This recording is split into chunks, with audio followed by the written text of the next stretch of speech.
Let's mic बयानबाजी। Let's mic बयानबाजी यानी वो बयान जो आज चर्चा में है। जैसे चुनाव में धांधली, मैच फिक्सिंग की तरह राहुल गांधी का बड़ा बयान। बिहार में चुनाव होने वाले हैं, ऐसे में तमाम राजनीतिक पार्टियां सक्रिय और नेता अपने अपने बयानों से चर्चा में बने हुए हैं। कांग्रेस नेता राहुल गांधी लगातार एक से एक बयान देकर सुर्खियों में हैं। सरेंडर वाले बयान पर अभी घमासान रुका भी नहीं था कि राहुल का एक और बयान राजनीतिक गलियारों में जोर पकड़ गया है। राहुल ने बताया कि महाराष्ट्र विधानसभा चुनाव के नतीजों में कैसे धांधली की गई और बीजेपी को फायदा पहुंचाया गया। उन्होंने इसे चुनाव कैसे चुराया जाए नाम दिया। राहुल के आरोपों पर बीजेपी ने पलटवार किया है। अंग्रेजी अखबार इंडियन एक्सप्रेस में छपे मैच फिक्सिंग महाराष्ट्र शीर्षक वाले आर्टिकल को राहुल ने सोशल मीडिया प्लेटफॉर्म एक्स पर शेयर किया। इसमें उन्होंने चुनाव कैसे चुराया जाता है के नाम से एक एक चरण में बताया कि उनके अनुसार ये चुनाव कैसे गड़बड़ किए गए। राहुल ने आगे लिखा, 2024 के महाराष्ट्र विधानसभा चुनाव लोकतंत्र को नुकसान पहुंचाने की एक सुनियोजित योजना थी। उन्होंने ट्वीट में आगे ये भी दावा किया कि बीजेपी की नजर अब बिहार विधानसभा चुनाव पर है, जो इस साल के अंत में होने वाले हैं। महाराष्ट्र में जो मैच फिक्सिंग हुई वही अब बिहार में होगी और फिर ये हर उस जगह पहुंचेगी जहां बीजेपी हार रही है। राहुल ने आरोप लगाया कि बीजेपी ने 5 फेज में रणनीति को लागू किया और महाराष्ट्र विधानसभा चुनाव और उसके नतीजों को प्रभावित किया। राहुल ने अपने लेख में कहा कि मोदी सरकार ने 2023 में चुनाव आयुक्तों की नियुक्ति से जुड़ा कानून बदलकर इसे केंद्र सरकार के पक्ष में झुका दिया। नई राजनीतिक पार्टी बनाने पर मस्क को 80% समर्थन। एलॉन मस्क और राष्ट्रपति डोनाल्ड ट्रंप की दोस्ती टूट गई है। दोनों के बीच जुबानी जंग सोशल मीडिया पर जारी है। मस्क ने बड़ा बयान देते हुए कहा कि सोशल मीडिया प्लेटफॉर्म एक्स पर एक पोल चलाया था जिसमें उन्होंने पूछा था कि क्या अमेरिका में एक नया राजनीतिक दल बनाया जाना चाहिए।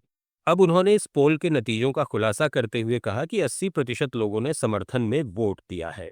मस्क ने एक्स पर लिखा, जनता ने अपना फैसला सुना दिया। अमेरिका में एक नए राजनीतिक दल की जरूरत है जो बीच के 80% लोगों का प्रतिनिधित्व करे और ठीक 80% लोगों ने इसका समर्थन किया है। यही नियति है। इसके बाद उन्होंने एक और पोस्ट में सिर्फ इतना लिखा, द अमेरिका पार्टी। ट्रंप ने पलटवार करते हुए ट्रुथ सोशल पर मस्क को विश्वासघाती बताया और चेतावनी दी कि उनके खिलाफ कार्रवाई हो सकती है। उन्होंने आगे कहा कि बजट में अरबों डॉलर बचाने का आसान तरीका यह है कि एलन मस्क की सरकारी सब्सिडी और ठेके बंद कर दिए जाएं। मस्क की सुझाई द अमेरिका पार्टी की बात अभी एक विचार मात्र है, लेकिन इसे अमेरिका की राजनीति में एक नए युग की शुरुआत के संकेत के रूप में देखा जा रहा है। रूस ने दिया मस्क को यह बम्पर ऑफर। एलॉन मस्क और राष्ट्रपति डोनाल्ड ट्रंप के बीच की दरार सबके सामने आ गई है और इस दरार का फायदा रूस भी उठाने में लगा है। दरअसल रूसी संसद ड्यूमा की अंतर्राष्ट्रीय मामलों की समिति के पहले उपाध्यक्ष दिमित्री नोविकोव ने रूस की सरकारी न्यूज एजेंसी तास से बातचीत में कहा कि अगर मस्क चाहे तो रूस उन्हें शरण देने पर विचार कर सकता है। नोविकोव ने कहा, मस्क का खेल बिल्कुल अलग है। उन्हें किसी राजनीतिक शरण की जरूरत नहीं पड़ेगी, लेकिन अगर पड़ी तो रूस निश्चित रूप से उन्हें शरण दे सकता है। बताया जाता है कि रूस के एक वरिष्ठ सांसद ने मस्क को रूस में राजनीतिक शरण देने का ऑफर दिया। ये कदम क्रेमलिन की ओर से अतीत में दी गई हाई प्रोफाइल सुरक्षा की याद दिलाता है। हालांकि क्रेमलिन के प्रवक्ता दिमित्री पेस्कोव ने इस विवाद से रूस को अलग बताया और कहा कि यह अमेरिका का आंतरिक मामला है, हम इसमें दखल नहीं देंगे। आरएएस परीक्षा पर बोले जोगाराम कुमावत। आरएएस परीक्षा को लेकर मीडिया ने जब राजस्थान सरकार के मंत्री जोगाराम कुमावत से सवाल पूछा तो जोगाराम ने कहा कि परीक्षा पहले से जारी कैलेंडर के अनुसार ही हो रही है। फिर भी अभ्यर्थियों की जो मांगे हैं उनकी बात मुख्यमंत्री तक पहुंचा दी गई है और निर्णय मुख्यमंत्री के हाथों में है। जो भी फैसला लेंगे वो मुख्यमंत्री जी ही लेंगे। ये आरएस परीक्षा है ना, वो जैसे पहले से जो कैलेंडर जारी हुआ था उसके अनुसार जैसे हो रही है, और फिर भी इसमें जो जैसे जिन लोगों की मांग है उनकी बात को मुख्यमंत्री जी तक पहुंचा दिया है। अब निर्णय उनके अधिकार क्षेत्र में। एक बार फिर ट्रंप और मोदी पर गरजे राहुल गांधी। राहुल गांधी लगातार ट्रंप और मोदी पर गरज रहे हैं। राहुल ने शुक्रवार को बिहार में राजगीर के इंटरनेशनल कन्वेंशन सेंटर में अति पिछड़ा समाज को संबोधित करते हुए प्रधानमंत्री नरेंद्र मोदी पर तीखा हमला बोला। राहुल ने कहा कि मोदी को सरेंडर करने की आदत है। अमेरिकी राष्ट्रपति ट्रंप ने सार्वजनिक रूप से 11 बार कहा कि मैंने मोदी को सरेंडर कराया, लेकिन प्रधानमंत्री ने कभी उसका जवाब नहीं दिया।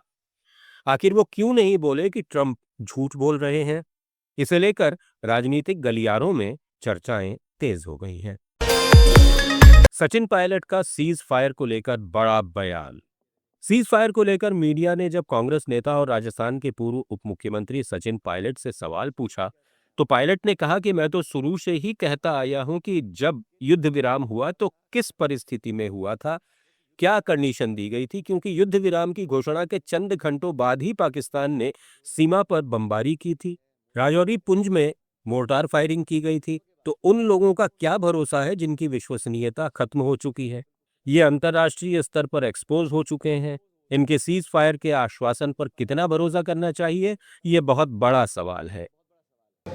मैं तो शुरू से कहता आया हूँ, जब युद्ध विराम हुआ था किन परिस्थितियों में हुआ था, क्या कंडीशंस दी गई थी, क्योंकि युद्ध विराम की घोषणा के चंद घंटों बाद पाकिस्तान ने सीमा पर बमबारी करी थी, राजौरी पुंज में फायरिंग करी है, मोटर फायरिंग करी है सीज फायर के चंद घंटों के बाद। तो उन लोगों का क्या भरोसा है जिनकी विश्वसनीयता बिल्कुल ख़त्म हो चुकी है और अंतर्राष्ट्रीय स्तर पर एक्सपोज हो चुके हैं, तो उनके सीज फायर की आश्वासन पर कितना भरोसा करना चाहिए, ये बहुत बड़ा सवाल है। कनेडियन प्रधानमंत्री मार्क कार्नी ने भारत को बताया जरूरी।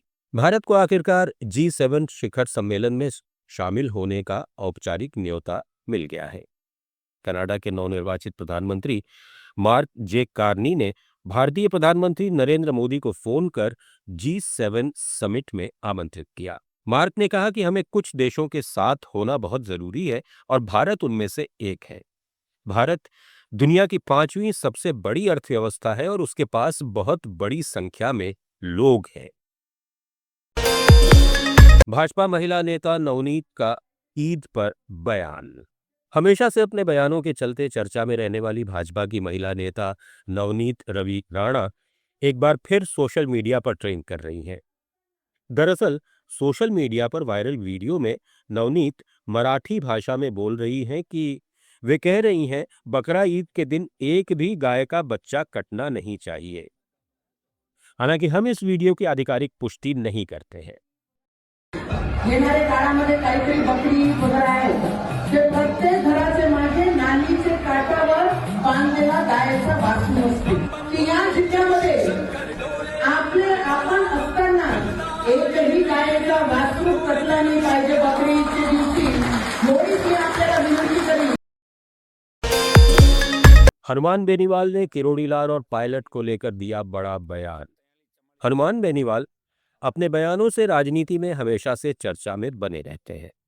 फिलहाल बेनीवाल युवाओं को लेकर जयपुर में शहीद स्मारक पर ASI भर्ती रद्द कराने की मांग पर आंदोलन पर बैठे हैं। बेनीवाल का कहना है कि सभी सबूत सरकार के पास है, तो सरकार किसका इंतजार कर रही है, इस भर्ती को सरकार रद्द क्यों नहीं कर देती है। ऐसे में बेनीवाल ने एक बार फिर राजस्थान सरकार के मंत्री किरोड़ीलाल मीणा और सचिन पायलट को आड़े हाथ लिया है। आइए सुनते हैं बेनीवाल दोनों के लिए क्या कह रहे हैं। भजनलाल जी, अब आपको भर्तियां रद्द करनी होगी। जो कमिटमेंट आपने चुनाव से पहले किए थे, आपके नेताओं ने बड़े बड़े पोस्टर होर्डिंग लगाए थे ऊंचे हाथ करके। अब मैं उन तमाम नेताओं से भी पूछना चाहता हूं जो बड़े बड़े डींगे हाँकते थे, कभी तो मानेसर गए थे अपनी पार्टी के खिलाफ, कभी अजमेर गए थे। अब अगला कदम हमारा क्या होगा? 3-4 रास्ते हमारे पास, एक तो दिल्ली कूच का जंतर मंतर पे, और रेलवे ट्रैक, हाईवे, या इसको और बड़ा रूप कैसे दे सके। एक बार सरकार ये नहीं सोचेंगे हमने उस दिन लॉ एंड ऑर्डर नहीं बिगड़ने दिया और चुपचाप चले गए, इसका मतलब ये नहीं है कि हम रुक गए। किसी के भरोसे भी नहीं हो, कोई बाबा के भरोसे लड़ाई नहीं लड़ रहा हूँ मैं, दिमाग से निकाल लो आप लोग। न कोई बाबा के भरोसे लड़ो, न सचिन पायलट के। मैं तो उनको याद दिला रहा हूँ कि आपकी कथनी और करने में कितना अंतर है। मानेसर सरकार गिराने को चले गए थे पायलट साहब, और अजमेर चले गए थे RPC। अब क्या हो गया? किससे डर लग रहा है आपको? या बीजेपी में जाना चाहते हो? गुर्जर समाज हमारा भोला राजस्थान का, इसलिए यहाँ के मजबूत नेता तैयार नहीं कर सके ये, या आपको झेल रहे हैं बाहर से आए आदमी को। हमारी नजर में राजस्थान में कोई नेता है ही नहीं, ज्यादातर दलाल बचे हैं। ईद पर राष्ट्रपति, प्रधानमंत्री सहित कई नेताओं ने दी बधाई। पूरे देश में ईद उल अजहा का पर्व मनाया गया। इस मौके पर राजनीति की बड़ी हस्तियों ने ईद की बधाई दी है। पीएम मोदी ने एक्स पर लिखा, ईद उल अजहा की हार्दिक शुभकामनाएं। ये पर्व हमारे समाज में शांति के ताने बाने को मजबूत करे और सद्भाव को बढ़ावा दे। मैं सभी के अच्छे स्वास्थ्य और समृद्धि की कामना करता हूं। राष्ट्रपति द्रौपदी मुर्मू ने भी एक्स पर लिखा, ईद उल अजहा के पावन अवसर पर मैं सभी देशवासियों, विशेष रूप से मुस्लिम भाइयों और बहनों को हार्दिक बधाई और शुभकामनाएं देती हूं। ये त्योहार बलिदान, आस्था और अनेक उदात्त आदर्शों के महत्व को समझाता है। आइए इस शुभ अवसर पर हम सब मिलकर समाज और देश के लिए समर्पण की भावना के साथ कार्य करने का संकल्प लें। कांग्रेस के राष्ट्रीय अध्यक्ष मल्लिकार्जुन खड़गे ने लिखा, ईद उल अजहा निस्वार्थ त्याग, विश्वास और क्षमा के महान मूल्यों का जश्न मनाता है। जैसा कि हम इस खुशी के अवसर पर जश्न मनाते हैं, हम सभी मजबूत भाईचारे को बढ़ावा देने और एक शांतिपूर्ण, सामंजस्यपूर्ण और न्यायपूर्ण समाज की दिशा में काम करने के लिए एकजुट हो। ईद मुबारक। समाजवादी पार्टी अध्यक्ष अखिलेश यादव ने भी एक्स पर लिखा, ईद उल अजहा की दिली मुबारकबाद। बसपा प्रमुख मायावती ने लिखा, देश और दुनिया भर में रहने वाले सभी भारतीय भाई बहनों और उनके परिवार वालों को ईद उल अजहा त्योहार की दिली मुबारकबाद और सुख, शांति और समृद्ध जीवन की शुभकामनाएं। तो ये थी लेट्स माइक की बयानबाजी। जुड़े रहिए लेट्स माइक के साथ। It's time for news. It's time for more than radio. Presenting the first radio news app, Let's Mike. Let's Mike, a news-based app on your phone where you get to watch and listen news, talk shows, interviews, radio show podcasts. On Let's Mike, you get all relevant information of TV, print, radio, podcast, and digital. Let's Mike talks about every segment of life.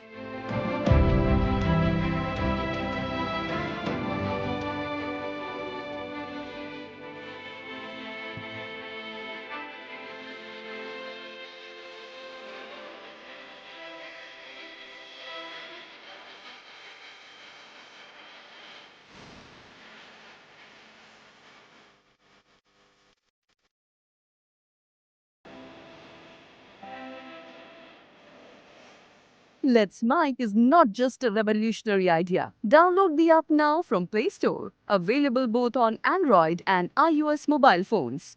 Follow us on YouTube, Instagram, Twitter, LinkedIn, Facebook, Telegram, WhatsApp, Snapchat. Let's talk, let's connect, and let's Mike.